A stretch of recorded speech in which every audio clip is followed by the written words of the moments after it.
22장 1절에서 14절입니다. 그 일 후에 하나님이 아브라함을 시험하시려고 그를 부르시되 아브라함아 하시니 그가 이르되 내가 여기 있나이다. 여호와께서 이르시되 내 아들 내 사랑하는 독자 이삭을 데리고 모리아 땅으로 가서 내가 내게 일러준 한 산 거기서 그를 번제로 드리라. 아브라함이 아침에 일찍이 일어나 나귀의 안장을 지우고 두 종과 그의 아들 이삭을 데리고 번제에 쓸 나무를 쪼개어 가지고 떠나 하나님이 자기에게 일러주신 곳으로 가더니 제3일에 아브라함이 눈을 들어 그곳을 멀리 바라본지라. 이에 아브라함이 종들에게 이르되 너희는 나귀와 함께 여기서 기다리라. 내가 아이와 함께 저기 가서 예배하고 우리가 너희에게로 돌아오리라 하고 아브라함이 이에 번제나무를 가져다가 그의 아들 이삭에게 지우고 자기는 불과 칼을 손에 들고 두 사람이 동행하더니 이삭이 그 아버지 아브라함에게 말하여 이르되 내 아버지여 하니 그가 이르되 내 아들아 내가 여기 있노라. 이삭이 이르되 불과 나무는 있거니와 번제할 어린 양은 어디 있나이까. 아브라함이 이르되 내 아들아 번제할 어린 양은 하나님이 자기를 위하여 친히 준비하시리라 하고 두 사람이 함께 나아가서 하나님이 그에게 일러주신 곳에 이른지라.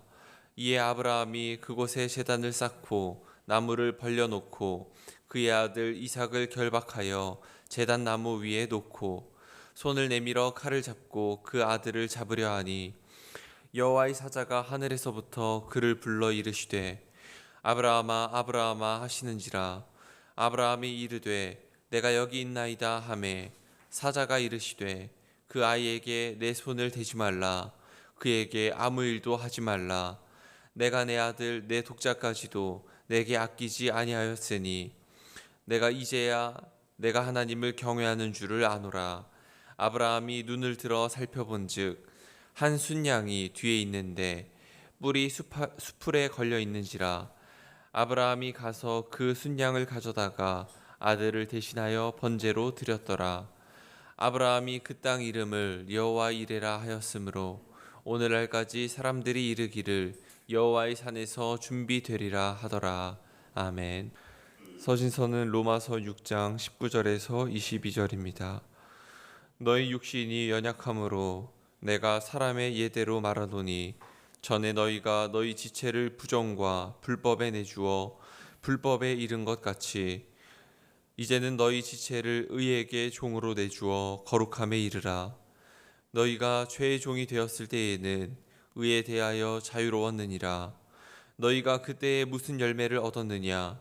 이제는 너희가 그 일을 부끄러워하나니 이는 그 마지막이 사망임이라. 그러나 이제는 너희가 죄로부터 해방되고 하나님께 종이 되어 거룩함에 이르는 열매를 맺었으니 그 마지막은 영생이라. 아멘.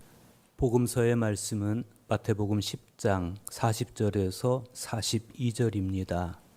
너희를 영접하는 자는 나를 영접하는 것이요 나를 영접하는 자는 나를 보내신 이를 영접하는 것이니라. 선지자의 이름으로 선지자를 영접하는 자는 선지자의 상을 받을 것이요 의인의 이름으로 의인을 영접하는 자는 의인의 상을 받을 것이요 또 누구든지 제자의 이름으로 이 작은 자 중 하나에게 냉수 한 그릇이라도 주는 자는 내가 진실로 너희에게 이르노니 그 사람이 결단코 상을 잃지 아니하리라 하시니라. 아멘. 고려 말기 학자 중에 이곡이라는 분이 계셔요. 그분이 쓴 한문수필 참화설이 있습니다. 집이 가난해서 말이 없었기 때문에 간혹 참화, 즉 남의 말을 빌려서 탔던 개인적 경험을 토대로 소유에 대한 근원적 성찰과 깨달음을 담고 있는 수필집입니다. 인간이 가지고 있는 모든 것이 사실 잠시 빌린 것인데 그걸 의식하지 못하는 그릇된 소유관념을 꼬집고 있습니다. 그 참화설에서 이국 선생이 이런 말을 합니다. 임금은 백성으로부터 힘을 빌려서 존귀하고 부유하게 되는 것이요. 신하는 임금으로부터 권세를 빌려서 총애를 받고 귀한 신분이 되는 것이다. 그리고 자식은 어버이에게서, 지어미는 지아비에게서, 비복은 주인에게서 각각 빌리는 것이 또한 심하고도 많은데 대부분 자기가 본래 가지고 있는 것처럼 여기기만 할 뿐 끝내 돌이켜 보려고 하지 않는다. 이 어찌 미혹한 일이 아니겠는가. 만약 우리가 지금 내 수중에 있는 소유들을 다 내 것이라고 여기고 반성할 줄을 모른다면 그 순간부터 우리는 내 것이라 여기는 그 무언가에 매여서 미혹된 삶을 사는 것이다 하겠습니다. 그리고 그 무언가에 매여서 살아가는 동안에는 참 하나님의 사람이라고 장담할 수 없습니다.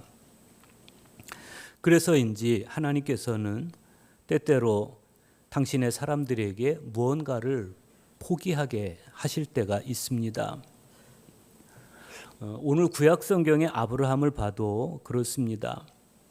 하나님은 아브라함으로 하여금 지속적으로 뭔가를 포기하게 하셔요. 그게 이제 지금 최근 들어서 우리가 계속 보고 있는 성서 일과죠. 마치 갈대 밭에서 잘려 나가듯이 지금껏 자기 존재의 근거였고 또 삶의 터전이었고 아브라함이 누려왔던 가장 익숙한 세계였던 고향 친척 아비집을 포기하고 너는 가라 이 명령을 따라서 길을 나서야 했습니다. 이후로 아브라함은 평생을 나그네로 살아갑니다. 하란으로 또 세겜으로 베델 동쪽 산간 지방으로 또 네게브 사막으로 이집트로 헤브론으로 그랄로 또 브엘세바 광야로 계속 떠돌아다니는 안정되지 않은 신선한 그런 삶을 살면서도 그러나 아브라함은 그 삶을 불평하지 않았습니다. 자식이 없던 아브라함은 하갈이라는 여종의 몸을 통해서 정말 꿈에 그리던 자식을 얻습니다. 행복했습니다. 그런데 그 행복이 채 무르익기도 전에 하나님은 또 아브라함에게 포기하라고 요구하셔요. 그렇게 어렵게 얻은 아들 이스마엘을 내보내라는 겁니다. 그게 아무리 하나님의 뜻이라고 하지만 그러나 아버지로서 자기 핏줄을 내보낸다. 이게 정말 쉬운 일이 아니죠. 그런데 오늘 하나님께서 또 아브라함아 이렇게 부르셔요. 자꾸 포기하라고 그러시는 하나님께서 아브라함아 하고 부르시면 불안했을 것도 같습니다. 창세기를 기록한 저자는 이때 하나님께서 아브라함을 부르신 이유가 시험하시려고 불렀다는 거예요. 시험하시려고. 그 시험하시려는 하나님의 목적을 아는지 모르는지 아브라함은 이렇게 대답합니다. 내가 여기 있나이다. 창세기 22장 안에서만 아브라함은 3번 거듭 이 대답을 해요. 1절에서는 하나님께 내가 여기 있나이다. 히네니 내가 여기 있나이다. 이렇게 대답하고 7절에서는 이삭에게 내가 여기 있노라. 히네니. 또 11절에서는 천사에게 히네니 내가 여기 있나이다. 이렇게 대답해요.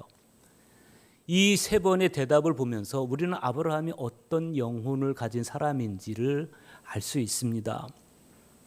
유대 신학자인 아브라함 여호슈아 헤셀은 사람은 혼자가 아니다라는 책에서 인간 성품의 가장 값진 이상 중 하나로 경건을 들어요. 경건. 그런데 사람에게 있어서 이 경건은 인간의 내심이 성스러움을 지향하는 겁니다. 그리고 그 성스러움은 어디서 발현되는 것이냐? 느낌, 행위, 생각 이런 것들의 궁극적인 가치에 있어서 하나님의 관심에 내 관심을 기울이는 것, 이게 경건이고 이게 성스러움이라는 겁니다. 그래서 그 경건한 사람 양심에는 항상 하나님의 음성이 들려오고 그 음성이 그의 행동과 결단의 방향을 다스리는 추진력으로 작동을 하는 겁니다. 아브라함이 그런 사람이었어요. 아브라함의 내심은 항상 하나님을 향하고 있었고 행위, 느낌, 생각이 하나님의 성스러움과 맞닿아 있었기 때문에 아브라함은 언제건 하나님의 음성이 들려올 때마다 히네니 내가 여기 있나이다 라고 응답을 하는 겁니다. 그런데 오늘 아브라함의 귓전에 들려오는 하나님의 요구가 받아들이기에 너무 잔인했습니다. 네 아들, 네 사랑하는 독자 이삭을 데리고 모리아 땅으로 가서 내게 일러준 한 산, 내가 내게 일러준 한 산, 거기서 그를 번제로 드리라. 번제가 뭐예요? 죽여서 피를 흘리게 해서 그 살을 다 각을 떠서 드리는 거예요. 고대 근동 당시에 페니키아인들이나 또 가나안 우상 숭배자들이 그런 짓을 했어요. 나라의 위기가 닥치면 바다들을 잡아서 몰렉에게 바쳤습니다. 아브라함은 바로 그런 종교적 언어와 문화의 한복판에서 지금까지 살아오긴 했지만 그러나 정말 듣기에도 끔찍한 이 명령을 어떻게 해야 되겠어요? 그런데 오늘 말씀을 보면 어찌된 영문인지 아브라함은 하나님께 아무런 이의를 제기하지 않아요. 소돔 사람들을 구하기 위해서 그렇게 끈질기게 하나님과 협상을 시도했던 아브라함 아닙니까? 주께서 의인을 악인과 함께 멸하시려 합니까? 그러면서 남을 위해서라면 하나님 앞을 가로막고 그렇게 항변하던 아브라함이 정작 자기 문제 앞에서는 아무 말도 하지 않아요. 침묵해요. 그리고 이어지는 아브라함의 행동을 보면서 우리가 지난주에 느꼈던 자기 자식을 내쫓는 아브라함의 모습, 또 오늘 이 아브라함이 취하는 모습, 이런 걸 보면서 저 사람이 부성애를 가진 사람이 맞나? 이런 생각을 갖게 되는 거죠. 3절 보십시오.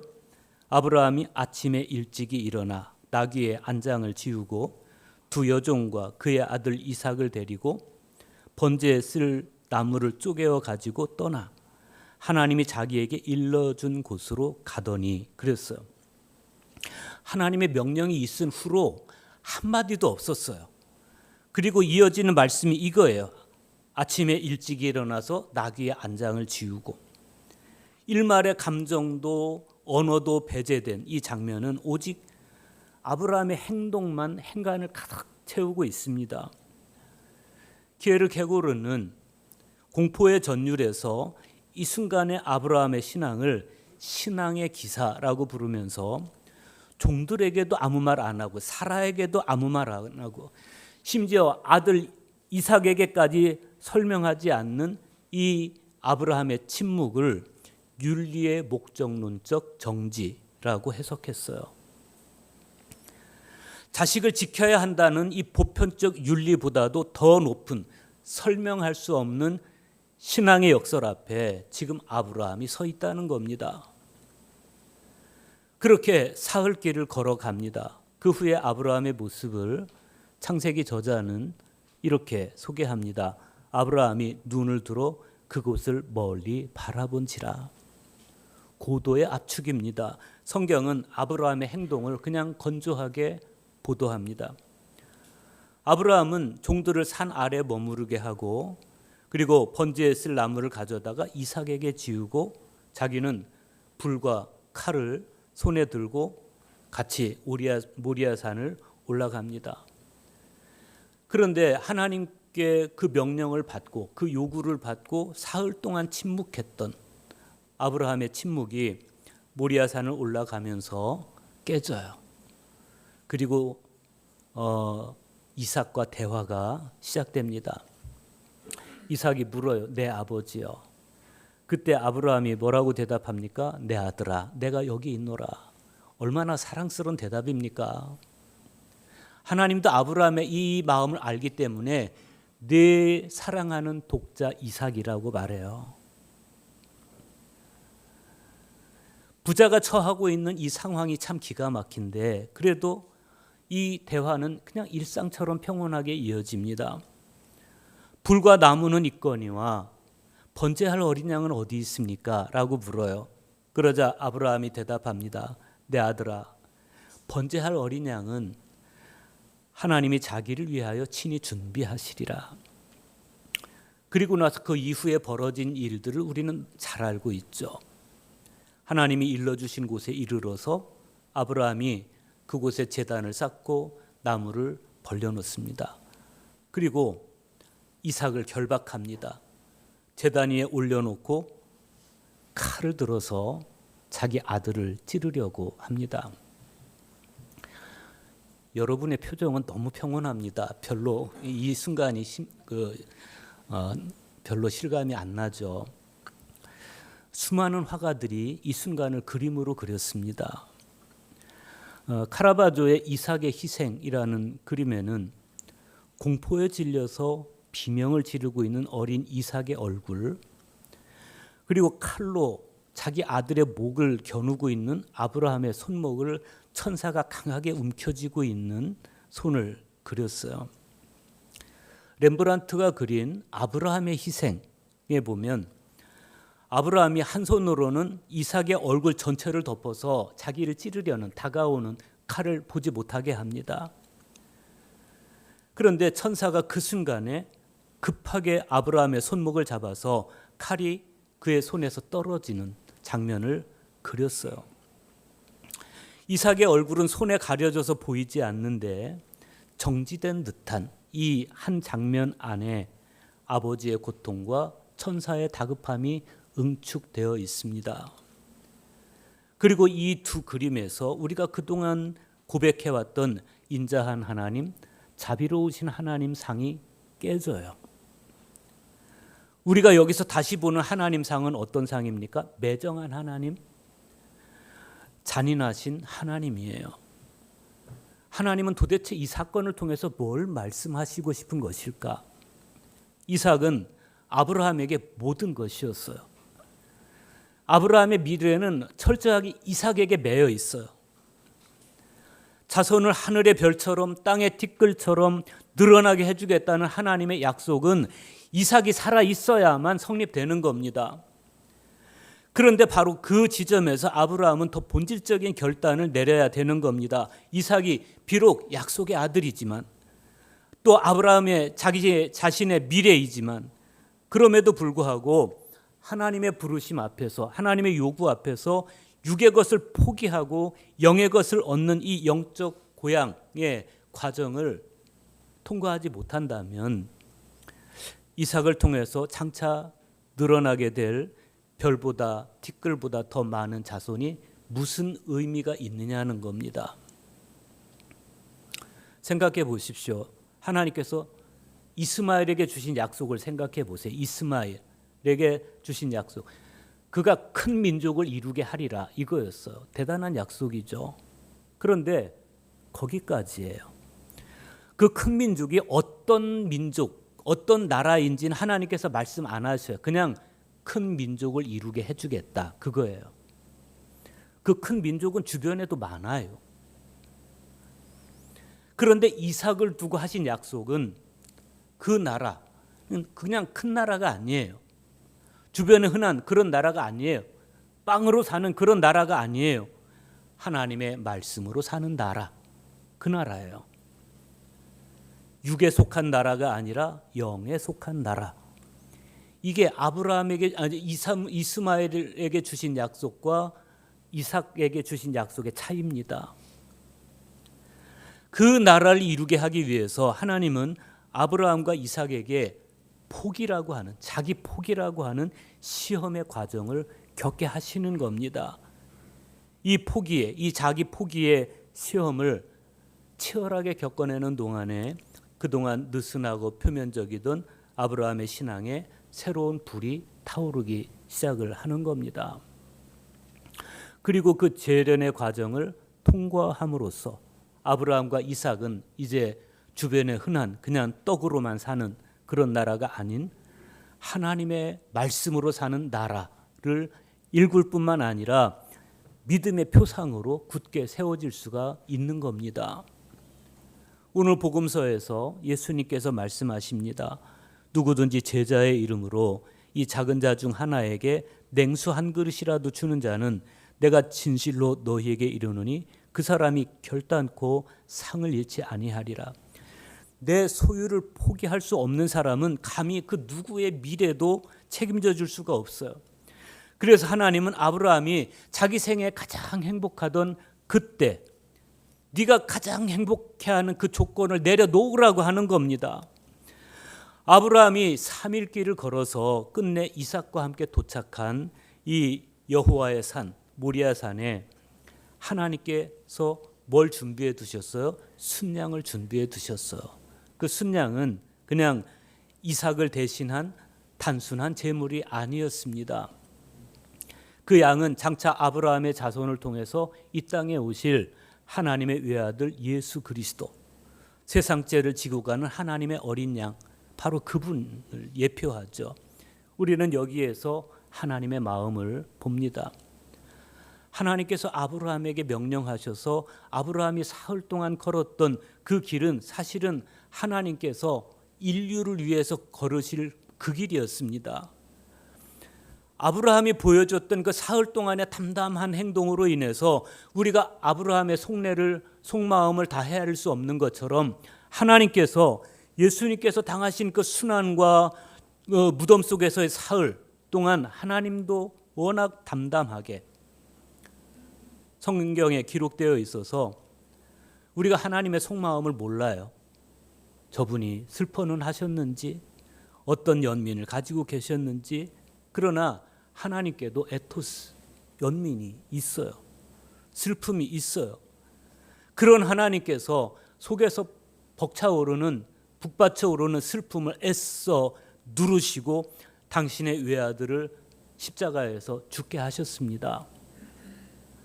아브라함에게 외아들 이삭을 바치라고 요구하셨던 하나님은 훗날 당신 자신에게 당신 외아들을 바치라고 요구하시고 그 요구를 실행에 옮기셨습니다. 그 희생자가 예수님입니다. 예수님이 모리아산에서 죽은 겁니다.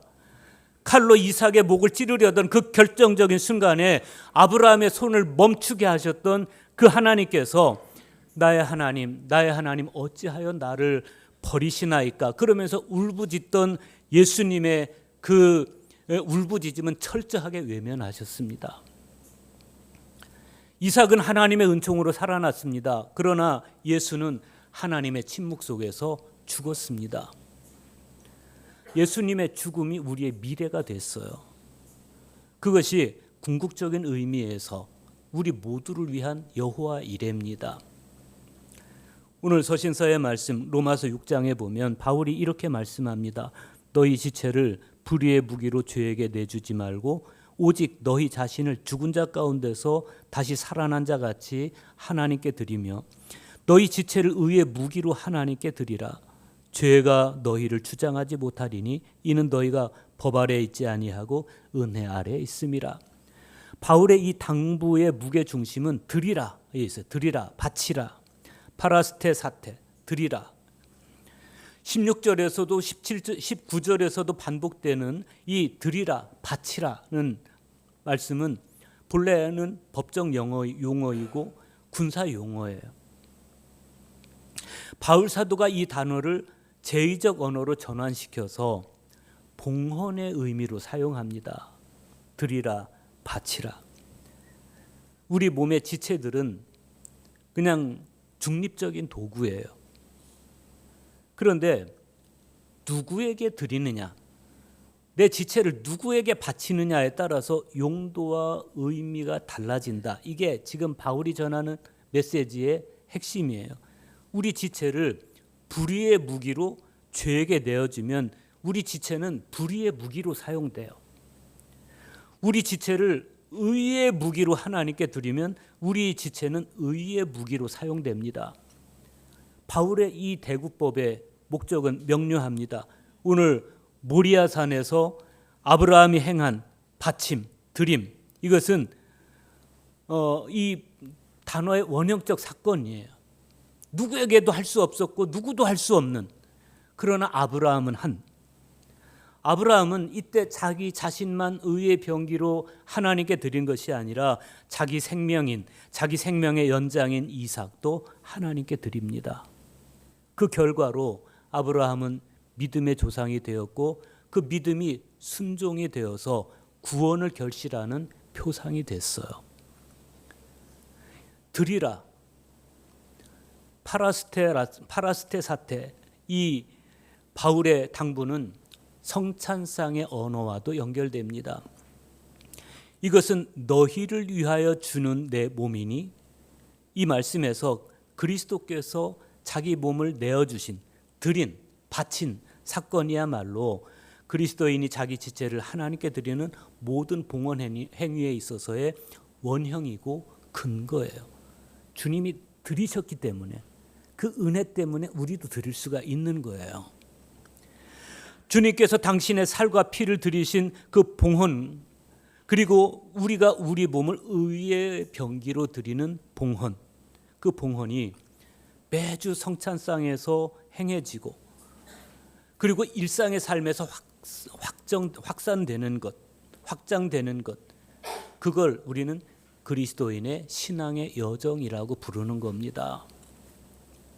죽음을 이기고 죽은 자들 가운데서 부활하신 예수님처럼, 죽음 같은 시간을 통과해서 영적 자식을 얻은 아브라함처럼, 죽음의 순간을 통과해서 진짜 생명을 얻어낸 이삭처럼 우리 지체를 의의 무기로 하나님께 드리면 하나님은 우리 그 지체를 통해서 구원의 지평을 넓히실 것입니다.